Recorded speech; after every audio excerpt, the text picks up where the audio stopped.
Hello, I'm Dr. Cyndie Courtney. I think it's important when we think about love to think about the fact that there are healthy and unhealthy ways to be in love. Honestly, I think I fell hard for veterinary medicine because it made me feel loved. I was exactly the kind of detail oriented, workaholic, people pleasing perfectionist that my practice loved. What I'd later see as unproductive coping mechanisms to deal with my undiagnosed anxiety disorder was exactly what made me the productive team member my practice wanted. And when I was there, I was good at what I did. My mentors, managers, and clients thanked me profusely, told me I was good at my job, that I would make a great vet, and gave me even more work to do. I felt useful and important, and I felt like I was making a difference every day, right? All the things that they tell you you should want when you're picking a career. I found like I had found my calling, and I wanted a lifetime of feeling like that. But there's a problem with feeling loved because you're a perfectionist. It's love built on a lie. Because perfectionism is impossible to maintain, if that love depends on you being perfect, then it's not a love you can depend on.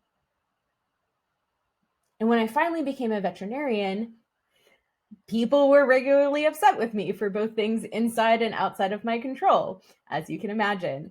The occasional mischarge or, the adverse events that we know happen. So I scrambled trying to work harder. And I'm ashamed to say I even took it out on my team members, trying to co-opt them into enabling my perfectionism by overcorrecting and micromanaging them, holding them to an impossible standard. As you can imagine, that did not go over well at all.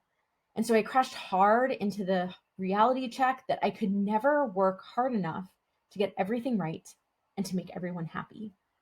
And what I had dreamed of, this career, this lifetime of always feeling good enough, had been an illusion. Love is beautiful, but it can also be dangerous. In the name of love, people can end up in deeply abusive relationships where, because of our sometimes desperate but very human needs for validation, admiration, and affection, we can tolerate a lot of harmful things, sometimes even harm we perpetuate on ourselves. Things we let clients say to us, we wouldn't let anybody else say to us. The hours we work, the negative self-talk we tolerate, right? I feel lucky that I was able to transform my love for veterinary medicine. I learned to set a heck of a lot of boundaries. That included compassionate guidelines about how I allowed myself and others to be treated, what clients would be allowed to say. I realized just because I could work more hours did not mean I had the true capacity to work more hours. Because if I was exhausted or hungry or hadn't spent time with my family, I was not showing up in the same way for my clients or patients. And while getting feedback is still important to me, I learned to get that feeling of good enough primarily from myself. And when I process feedback, I filter that through the lens of what my values are. I learned to love not how other people felt about me, because I can't control that. I learned to love what I could control about veterinary medicine, like my patient's favorite toy at home and watching them play with their sibling, dorking out on dermatology CE, the satisfaction of typing up a thorough medical record, or even just asking my teammates how their families were doing.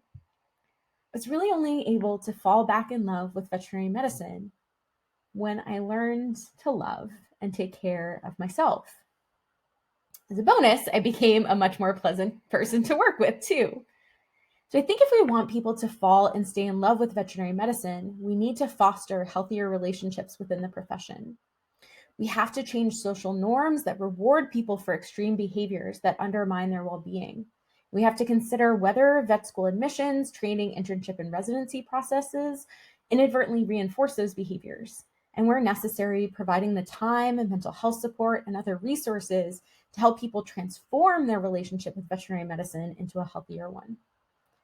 Falling in love is wonderful, but it also opens us up to heartbreak.